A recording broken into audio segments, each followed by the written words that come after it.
Doctor No was the first film in the James Bond franchise. It came out in 1962. It was directed by Terence Young and it stars Ursula Andress, Bernard Lee, Joseph Wiseman, and of course, Sean Connery as James Bond. Full disclosure, going to be completely frank here, last time I saw Doctor No was about 2 months ago. Normally I wouldn't review a film I've seen that long ago, but keep in mind I've seen this film 4 to 5 times in the last year. You know, I've seen this film a lot of times. I pretty much know it off by heart. I even have a written review, which I referred to for this review. I know this film inside out, and I wouldn't be reviewing it if I didn't feel like I could do an adequate job. Even if that was the case, the norm would be that I'd go back and look at the film anyway, but I just couldn't bring myself to do it with Doctor No. I've seen it so many times, I know the film inside out, and it really bores me rewatching it, so rewatching it would have done more harm than good. Enough talk though, let's get into it. At the beginning of the film we see a British operative called Strangways killed by the 3 blind mice assassins, which makes for a fairly humorous intro to the film, fairly morbidly. But we see this guy killed in Jamaica, so back home people are like, hang on, does this have something to do with those missiles that the CIA are looking into? Okay, let's send our best guy, who is of course James Bond. And of course he goes to Jamaica, and in Jamaica he finds out the whereabouts of Dr. No, and that's where the rest of the story goes. I'm not going to spoil it. So let's first talk about some of the really good stuff about Doctor No and the reason I think that some people hold it in such high regard. First off, it initiated one of the biggest franchises known to man. That's a given. But the best part about Doctor No is definitely the character of Bond himself. Bond being himself a timeless character that has continued to be interesting up till today, like 50 years later. And the character is marvellously portrayed by Sean Connery. He does a fantastic job of bringing this suave spy, gentleman spy to life in the film, even though in From Russia with Love and Goldfinger following it, he settles more comfortably into the role. This is a very good start for him and it's tough to fault. Also, Doctor No has many scenes where you just get to watch James Bond be a spy, do his spy thing, use his intuition, and you get to see why this guy is the one they send and it's not, you know, me.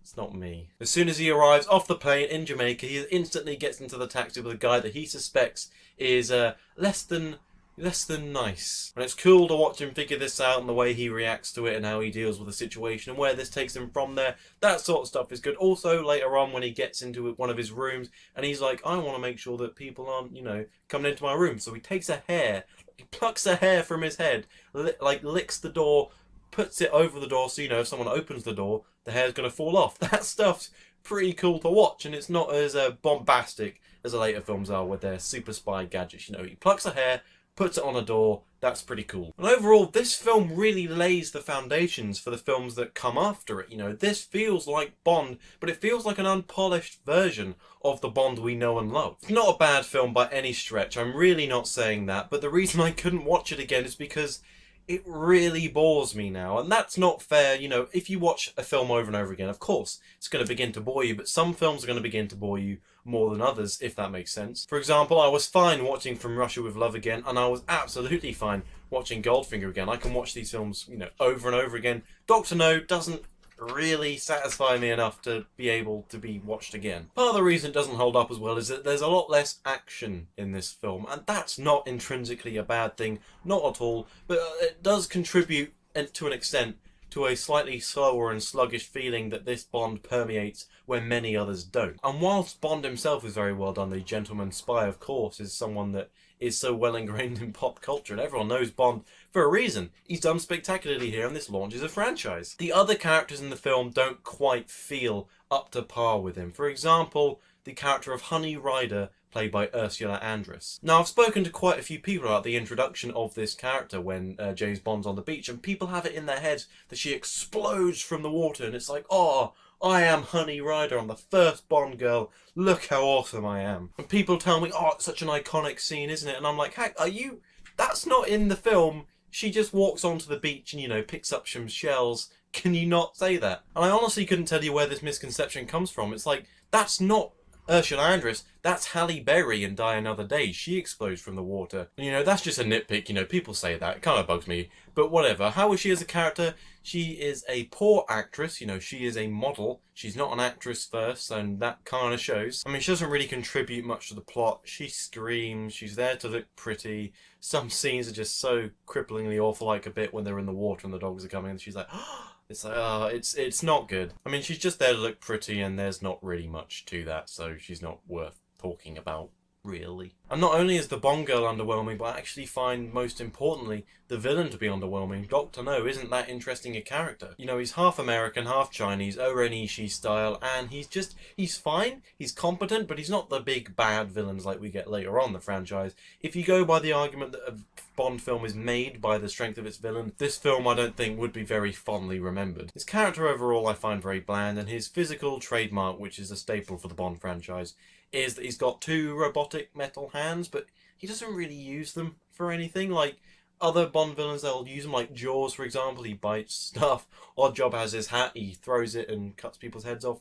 He just doesn't really do anything with them. So it doesn't really add anything to the character and ends up feeling kind of silly. He's not the worst, competent, but it's definitely a problem. But another big problem is that the middle section of this film feels kind of sluggish. The dialogue feels quite stiff, there's not really much going on, you're just kind of waiting for things to happen. Then there's also a ridiculous part where they're like, oh, on Crab Key Island there's this dragon, and it's like, a dragon? Really? And it's like, oh, there's a dragon? Are there dragons in James Bond? And then you start seeing clues, which I won't spoil, like clues that obviously show what it is, and they're completely defiant. They're like, no, it's not, it's a dragon, you haven't seen it. It's like, I know exactly what it is. This isn't a mystery. This is just annoying that you think this. In the end, Dr. No is a noble attempt to begin the franchise, and obviously it succeeded. It began one of the biggest franchises on the planet. And it feels recognisably like a Bond film, but it just feels like an unpolished layer at the beginning of the Bond franchise. It doesn't really have its own theme song like the other Bonds had. Admittedly, that makes sense because the first one, it's just got the James Bond theme tune. Let that slide, but the opening title sequence is nowhere near as stylish as the other ones.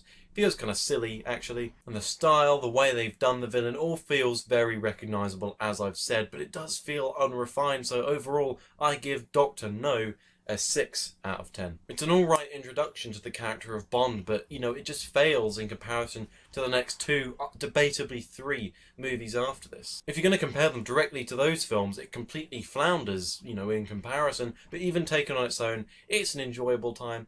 It's fine. It doesn't hold up to 5 viewings. Again, not holding that against it. That's completely unfair. But the film just kind of feels like a rocky start, but it's by no means terrible. It's not even bad. It's okay, and you can have a good time with it. But what did you think of Dr. No? Do you agree, or do you disagree and you actually think it's an incredible Bond film? One of the best in the franchise even. Whatever you think, comment below. I'd love to hear what you think. And if you did like this video, please like and favourite using the buttons below. You know what to click. And if you really like this video and you want to see more, please subscribe. It helps me so much more than you know. And just thanks again for watching.